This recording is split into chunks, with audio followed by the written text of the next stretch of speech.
Welcome back, Brooklyn Nets fans, MTN Nets podcast.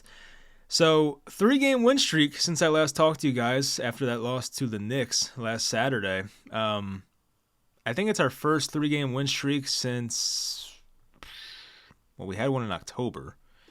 There's one in December. Probably December. I think it's been since December, so it's been a long time. Nice to have a sense of normalcy for a week for once. And it's been encouraging. There's been some good things the past 3-4 games or so, probably 3. That includes the emergence of Noah Clowney. They're playing Trendon Watford more, and they should have been doing that all season. I don't know why it's been taking this long to give Watford a consistent role, but he's been good. And some other things. There was a Donovan Mitchell interview today that I want to touch on. This won't be the longest podcast, just kind of wanted to make like a quick update, but we'll talk about that Mitchell thing and where I think this team should go in the future. But hope you guys enjoy. Of course, leave a like, subscribe, and let's get into it. We'll get into last night's win quickly. So they win 125-108 over the Bulls, and they pulled away big time in the second half. I mean, this was a close game at halftime. I think Chicago might have been up by a bit. And the Nets had back-to-back 39-point quarters in the third and fourth quarter. They made so many three-pointers in the second half. I don't know the number off the top of my head, but it was crazy. It felt like everything they were shooting was going in. And it was a great second half from Mikal Bridges, and we've been waiting for that. He's been a little better lately, but I would say last night was his best game in a long time. He made that dagger three in the corner with like 1 on the shot clock. Great play from the inbound. And the emergence of Cam Thomas is something else that has to be mentioned. I mean, he missed the one game with back spasms versus Toronto. They won that game. But the last 2 games, so his first game back from the injury, or, the 1-game absence, he had 38 points on 51% shooting. Then last night, it was 28 points on 45% shooting. But the more important part, he had 7 assists versus Washington. He had 4 last night. And 8 rebounds as well last night. Wow. He has not missed a free throw since the game versus Milwaukee last Thursday. He's been playing so much better and having a consistent role. It feels like Kevin Ollie, of all the 3 coaches that Cam Thomas has had in his career, it seems like Kevin Ollie's the one that finally really buys into, Cam Thomas at the point guard.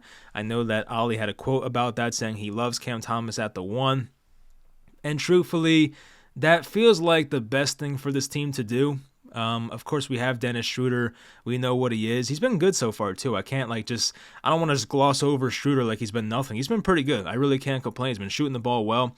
Good downhill attacker. He's good in the, pick and roll with Claxton. So Schroeder's been fine. But I feel like for this team's future, Cam Thomas at the point guard, those are important minutes, and I like seeing them. That lineup of Cam Thomas and Watford at the 3, Clowney at the 4, and either Clax or Dayron at the 5. It's a fun lineup because there's a lot of length, which is great for their defense. Guys that can stretch the floor who are pretty tall, that would be Clowney, that would be Watford. They can make their threes. So it's a great stretch big type of lineup. Then you have Cam Thomas at the point, or Schroeder at the point, or Cam at the 2, or put Mikal at the 2. It's a great lineup. I like that. As I said off the top, I wish that Trendon Watford had more of a role on this team. And lately he's been playing more. And we've seen the minutes of Lonnie Walker suffer from that. I think Lonnie had a DNP the other night. I'm not sure if Lonnie will be back next season. After seeing how the past couple weeks have gone, why would he want to come back? I hate to say it, but it's true. Why would you want to come back? He can't even get consistent minutes on a team that's not that good, which is the Brooklyn Nets. But Watford, the past 3 games since this winning streak has started, ironically, Watford's played 21 minutes, 19 minutes, and 24 minutes last night. And he had 19 points versus Toronto in the win. He was big in that game. No Cam Thomas once again. 12 points versus Washington in the overtime win. And then had 11 points last night versus Chicago. And he had this great play. It reminded me of the Draymond Green play he always does with the fake handoff, spin out of it, and get an easy layup. Instead of a layup, it was a situation where he left a defender in a 2-on-1. It was either contest the floater from Watford or just kind of let him go. But he also had Claxton behind him. So Watford in a 2-on-1 situation threw a nice lob to Claxton for a dunk. It was off that fake handoff. He spun around the defender, went to the rim, alley-oop. It was like a prime Draymond Green type of play without the kicking in the nuts. I mean, it was good to see. So I'm not saying Watford has that type of ceiling, but he's a guy who you think of Watford, you think he's been around for a while. He's still 23. I think of him, I think he's like 26, 27, but he's only 23. And I would like to see him back next year. I know it could be a new head coach, a new GM, a lot of new stuff, so it depends what they want. But I think Watford's been a positive, and I do hope he's back, so we'll see. As I mentioned, like I do kind of feel bad for Lonnie Walker. He's a great spark plug off the bench, but apparently he has not done some things that Coach Ollie wants, and that could be on the defensive end and defensive breakdowns. I think I saw a play last night where Lonnie just let a guy go to the rim. Like, it was weird. So I don't know what it is, but right now they feel Watford's a better option, and I don't blame them. I do like Watford more, so it's good to see that. But I'll touch on I'll touch on Clowney first. So Clowney last night, he made a 3 in the second quarter, and he's still been looking good. He's been a impact defender at the rim. He's pretty good on the perimeter. I wouldn't say he's Claxton level, but no reason why he can't get there. He's still 19 years old. So I love what I've seen. Like, there's nobody like quote unquote untouchable on this roster, but there are a few guys that I want to stick around for the long term, and I would put Noah Clowney in that conversation. Like, for me, the guys I want here long term are Cam Thomas, Noah Clowney. I mentioned Watford. I would like to see Dariq Whitehead and what that ceiling is. Jalen Wilson is in his own tier. He's not untouchable. Like, if they had to throw him into a trade to get somebody better, I would do it. But Jalen Wilson's nice to have. Like, he made a big 3 last night from the wing. I think Chicago made it a close-ish type game. I think it was like 99-94 or something the score was. And they were trying to come back. And Jalen Wilson made this long 3-pointer from the left wing. Nothing but net. It was great shot. So I do like him. I do like him on this team. I even like Day'Ron Sharpe too. I'd put him in that conversation as well. Like, Day'Ron, a guy who can stick around for the future, especially if Nick Claxton happens to walk in the offseason, which I'm not sure if that's going to happen or not. You hear different reports, different rumors. Can he go to Memphis? Maybe. Can he stay in Brooklyn? Maybe, but the Nets may have to overpay, which sucks, but that's the situation they put themselves in. Truthfully, I just wish if they're not gonna re-sign him, I wish they just traded him at the deadline, but it's past us now, so hopefully it goes okay. But even like short-term future-wise, I would say Dennis Schroeder can stick around. I think he has 1 year left on his deal after this, so Schroeder will be an expiring contract for about $12-13 million. But not just the way he's played, which I mentioned, but even the leadership. Like, when he was brought here, the Nets were really looking for a leader. And not to take anything away from Cam or Mikal Bridges or the other Cam, the other twin, the Nets never had a leader this season, even Claxton to a degree. They don't have a guy who's going to huddle everybody up and be like, all right, this is what we did wrong on defense. We got to do this next time. Or just a guy who will pull you to the side and have just a conversation or words of encouragement. Dennis Schroeder's been here for a little over a month probably, or a month and a half. And he's already the leader on this team. Like, he is the vocal leader. I mentioned last video how he got in Giannis's face against Milwaukee last week. I love that. But he's a guy who will just pull you to the side and just have we saw that conversation. Him and Cam Johnson must have had a 5-minute conversation on the bench during the, I'm trying to think of what game this was. It might have been one of the games against Indiana, maybe, or maybe the game versus New Orleans. I forget now. But they had this long conversation on the bench. So, I do like the leadership that he's been displaying here, Dennis Schroeder, and he should be here next year. You start to worry as he gets into his early 30s. Will his speed start to go away because his speed is such a big part of his game? But for right now, at least, he's playing very well. And he's shooting the 3-ball well, too. I feel like, with the Nets this month, in March, he's shooting 41.9% from 3, which does not seem sustainable, but he's been great lately. Like, even in even in February, he was shooting 43% from three. Some of those games were with the Raptors, but he's been shooting the lights out of the ball. I don't know what it is. I know Brooklyn has that weird lighting where, because I feel like shooting background kind of matters. Like, I remember even going back to Darren Williams. Did Reese Hoskins homer? That's funny.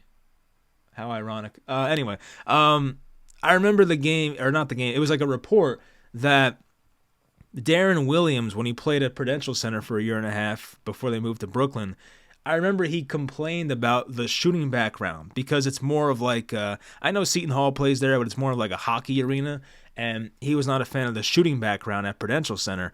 And I know in Brooklyn, if you've been to a Nets game or have seen a Nets game, all the lighting is dark in the crowd. It's really weird. It's like a stage type of lighting. All the lights go on the court, and like the rest of the arena is pretty dark. But at Prudential Center, the entire thing is lit up. So it's not the same. But my point is with Dennis Schroeder, I'm trying to think of why this man is suddenly making his threes at a crazy rate. Maybe it's just a luck. Maybe it's a coincidence. I don't know. Maybe he just loves playing in Brooklyn. Maybe it's the shooting background. I'll have to go back and look at his games in Brooklyn since being in the league as a visiting player. But maybe there's something about this home floor or arena that he loves shooting in. I don't know. It could be something. Maybe it's not. Could just be an outlier of a month or 2 months.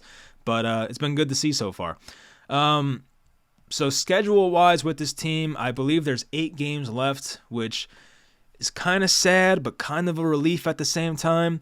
The Hawks keep winning, so we're probably not making the play-in. I think the Hawks have to win like a couple more games, and they're going to be in. But they're up by like 4 or 5 games. There's 8 games left. So realistically speaking, the Nets will not make the playoffs. Although they definitely could have. The Nets have let so many games slip away this year. They don't have a closer. I mean, Cam Thomas to a degree, but for most of the year, they didn't have a closer, which I think we knew coming into the year was going to be a big issue, which was, I didn't want Damian Lillard, but one of the reasons to get him was to have a real closer on this team. But when he went to Milwaukee and this was our team, we came in realizing, like, yeah, we don't have a closer. Like, I remember there's not many clutch shots with this team. There was the Mikal Bridges one versus the Hawks where he made that shot, like, near the buzzer to win the game. But aside from that, there has not been that many clutch shots with this team. I feel like when we get in those situations, down by 1, down by 2, tie game, and we try to go for the win or the tie, we just always come up short. And the ball has been in Cam Johnson's hand a couple times, and he never makes a clutch shot. We know how that goes. There was the one game early in the season, I forget who this was against now, but Cam Johnson had a chance to win the game at the buzzer, and he missed that 3 from the right wing. I'm trying to see which game this was now. I can't recall for the life of me, but maybe it was the game versus Charlotte early in the season. They were 9-8. It was November 30th. Could be that game. That sounds kind of familiar. But anyway, it's been nice to see them win. Like, I understand the season's over, but obviously not having our own first-round pick, there is no reason to want to lose, other than the fact that the more we lose and the more we get embarrassed, the worse this looks for Sean Marks, which I brought up in the last podcast. But, just looking at it from a realistic standpoint, like, winning does no harm right now. And it's probably better to win than to lose. It makes this team look more attractive. It means the young guys are playing better. The only problem is that it makes Sean Marks look better, which I think it shouldn't even matter. Like, the Nets can win the last 11 games in a row this year, and I would not care. Like, I think Sean Marks' fate has been decided, hopefully. I don't know if he'll be fired or not. I'm like 75% sure he'll be fired. I wish I felt better about it, but because it's funny, you have fans on one side of the spectrum that are like, I just can't see Sean Marks being fired. There's no way. And then you have other fans on the other side of the spectrum that are like, how does this man still have a job? It says, I can't see him being retained. So it depends who you ask. Me personally, I'm like 75% there that I do think he'll be fired, which I hope is the case, because I do think this team needs a new direction. I want to rebuild. We'll talk about Donovan Mitchell in a second here, but you hear the rumors coming out that the Rockets may have to decide between Jaylen Green and Şengün for who they want to keep. And I think both guys are up for an extension soon. Did Şengün get an extension? Let me see. I know Jaylen Green's like a year away from being extended. He's under contract next year, but the year after, I think he's a restricted free agent. So that decision has to be made soon. But for Şengün, he's on he's on his rookie deal. He's on his 4-year, $15 million deal. So Şengün and Jaylen Green still on their rookie deals, and Houston may have to make a decision for which guy they want to keep. If you've been keeping up with the Rockets, Jaylen Green's been on this incredible run ever since Şengün left the lineup with his ankle injury, which I think he's out for the year. So the Rockets, due to both guys being up for an extension soon, and the emergence of Jaylen Green without Şengün, they may have to make a decision of which guy they want to keep, because maybe they realize they can't coexist. And there is a chance that the Nets' next GM, or whether it is Sean Marks or not, they may have a chance in the summer to re-inquire about Jaylen Green going to Brooklyn, or maybe getting Şengün to go to Brooklyn, which would be fantastic. Both guys are, I think Green's 22, Şengün's 21. So they fit the timeline of what I want and what most of us want as fans, of like, let's just hit the reset button. Let's just rebuild. So that would be nice. I would love to get a Jaylen Green or a Şengün and pair him up with Cam Thomas, and let's get it going. If Mikal Bridges has to leave, then so be it. Hopefully next year with a lot of young guys, they play well. It gets us in a good spot for 2025's free agency, which has better players in it.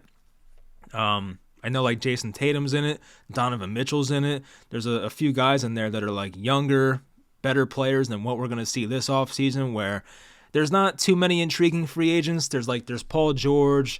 I think James Harden can leave technically. Obviously he's not going to come to Brooklyn. We know that. But the point is, like, there's not many like just great free agents out there that are going to be in their prime or entering their prime. Like, just guys that are, DeMar DeRozan, what is he, 35 now? Like, he's a guy, there's a lot of guys in their mid-30s, Harden and George and DeRozan, just guys that are kind of past their prime. Still playing well. We saw DeRozan last night, but DeRozan's not a building block. He's a guy who's going to give you another good couple of years, and that's probably going to be it. But, we'll see what direction they go in. For me, personally, I want to get one of those Rockets guys, Şengün or Green. I don't know who I prefer. I feel like if you're really gonna keep Cam Thomas and take building around him seriously, I would probably just take Şengün because that's a better fit. But for some reason, if they're not serious about building around Cam Thomas, then maybe I prefer Jaylen Green. He's such an exciting player to watch. In the past, he has not been too efficient, but he's so freaking fast. He's like De'Aaron Fox type fast. He's crazy fast. He can throw down dunks on people. Like, it's just stuff we don't have. A freak athlete who can make crazy shots. We see Cam Thomas make crazy shots, but Cam Thomas is not going to throw a tomahawk dunk on somebody's head. He's just not that kind of guy. So, it just depends who they want to keep. If they're serious about building around Cam Thomas, I would try to get Şengün. If you're not building around Cam Thomas, I'd probably get Jaylen Green. So, depends how they want to go about it. But anyway, for Donovan Mitchell to close this off here, so I forget if it was the GM of the Cavs. Let me look it up real quick. It was either the GM of the Cavs or the owner of the Cavs.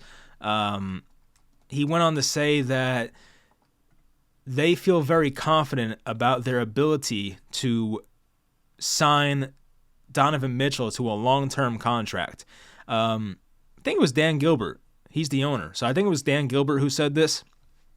He said they're confident about re-signing Donovan Mitchell to a contract extension. And it came out this morning that some reporters were asking Donovan Mitchell about that report and how he feels about re-signing with Cleveland long-term. Donovan went on to say, I got a lot of things to focus on outside of that right now, so I will handle that when it comes.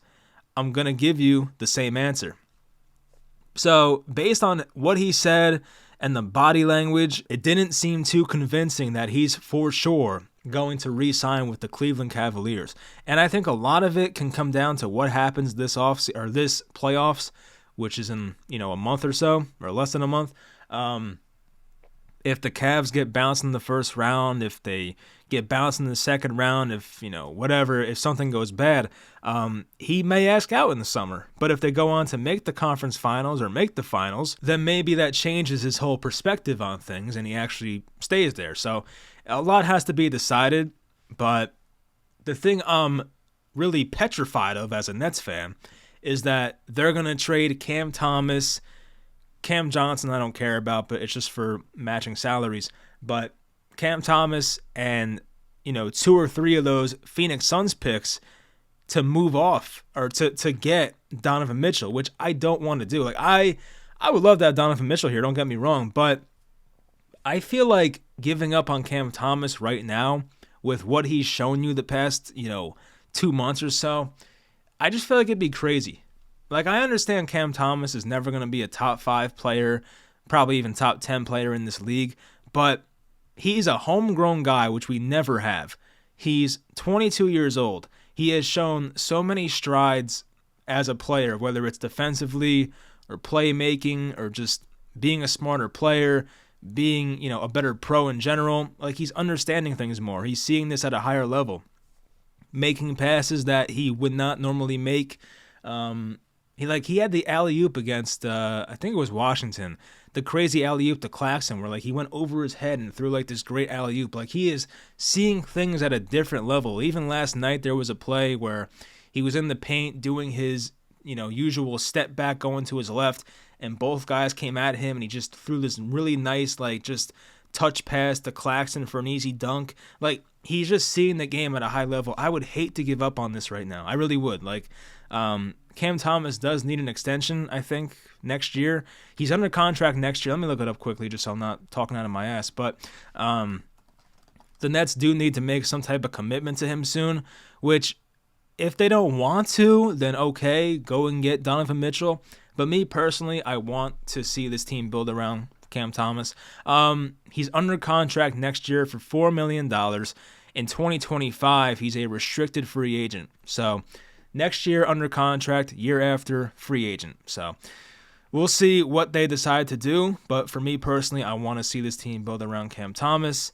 And we'll see what happens. So the Donovan Mitchell thing, it's interesting. That story will definitely heat up once the Cavaliers are eliminated, which it depends who they play.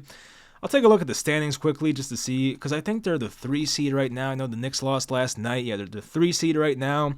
So they'd be matched up to play the Pacers, which I think they could beat the Pacers. I don't see why not. So, yeah, it'd be a fun first round so far. The play-in should be interesting. The Heat, the Sixers, Bulls and Hawks, not so much. But I feel like the Heat Sixers with Embiid back as well, that'd be such a fun 7-8 matchup in the play-in. The Knicks are supposed to play the Magic right now, which is a good, defensive-minded versus defensive-minded type matchup. So that'd be fun to watch. But yeah, I'm excited for the playoffs. And even the Western Conference, I keep my eye on the Suns all the time because I want that team to implode so badly to make our picks better, whether we have them or not. Because think about it, if you're an opposing GM and you're trying to trade for the Phoenix future picks, would you rather trade for those picks if Phoenix got out in the first round or trade for them if Phoenix made a run to the finals? Obviously, those picks are going to look way more appealing if the Suns implode and either get out in the play-in or get out in the first round or even second round. The worse the Suns look, the better our future picks that we have from the Suns, they're going to look even better. So right now, Phoenix is in the 7 seed. They're slated to play the Kings. I saw that Malik Monk had an MCL injury, so he might be out for the rest of the year. Bad timing on that one. But even the Lakers are a game and a half back of the Kings, so maybe the Suns will play the Lakers in the first play-in game. We'll see. But even the fact that the Suns have to play in the play-in tournament, I do love that. It just shows you how, I don't want to say incompetent they've been this year, but for some reason they're kind of like Milwaukee. Obviously the Bucks have a much better record, but I feel like Milwaukee and the Suns, they have a lot of talent, but they just can't get it going long term. Those teams have never had a good month.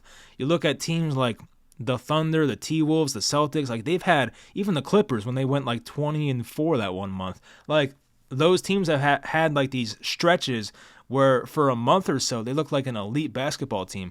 But for the Suns, for the Bucks even, they might play well for a week or even 2 weeks, but then they'll have a terrible loss. Like the Suns' loss to the Spurs the other night was terrible. Wemby was out. Like Wemby was literally a on the bench the entire night. He was inactive. And the Suns lost with their big three, quote unquote, which is, I hate saying big three. It's such an insult to big threes. I feel like Bradley Beal at this point should not be in a big three. But still, I mean, they lost to that Spurs team without Wemby. It's gross. So I'm really praying on their downfall. I hope the Suns are out in the play-in. That'd be great. If not, the first round, that'd be great for us. So yeah, we'll see. I want this team to get younger and build around Cam Thomas and another young player. If they can get Green or Şengün, that's fantastic. So we'll see what happens. But yeah, that's gonna do it. Next podcast is probably gonna be, could do tomorrow night, depends what I'm doing. If the Lakers game is another win, that'd be nice. So maybe tomorrow night. If not, we play maybe after Indiana on Wednesday. We play the Pacers on a back-to-back Monday and Wednesday. Monday's at Indiana, Wednesday's home. So probably Wednesday night I'll make a reaction. So we'll see how that goes. Maybe this team somehow goes on this miracle run and closes out the season 11-0. I'm not counting on it, but you never know. I mean, let's go through the schedule, right? So you have the Lakers, who are inconsistent. They should beat us, but you never know. It's a home game, so, could be a win. At Indiana, and then home versus Indiana. They beat the crap out of us a couple weeks ago, so I don't feel too confident about that. Versus Detroit at home. Versus Sacramento at home. I just mentioned no Malik Monk. Versus Toronto, they're terrible. At the Knicks and at the Sixers. It's not easy per se, this schedule, but there's not a matchup on here where I look at it and say, oh, there's no chance they're going to win that game. I don't look at it. There's no game versus Boston. There's no game versus the Timberwolves, the Thunder. I don't look at this and say, oh, there's no way they're going to win that game. Obviously the game at Indiana is going to be tough. The game at New York, at Philly, depending on who they play, because it is the last game of the season, those games can be tough, but even Sacramento, they could be tough too. So yeah, there's tough games on here, but nothing where it's like, oh, they can't win that. So I don't know. We'll see what happens. They're 29-45 right now, so whatever it ends up being, their record will not be that great anyway, but I'd rather win than lose. I'll put it that way. And hopefully the Houston Rockets don't get a high pick from us. But there is a lot of rumors about the Rockets going star hunting. So whether that star is Mikal Bridges or they have their eyes set on somebody better, which they probably should, that's yet to be seen. But that's the direction they seem to want to go in. So I lied. This was a long podcast, but hope you guys enjoyed. And I'll talk to you guys next time.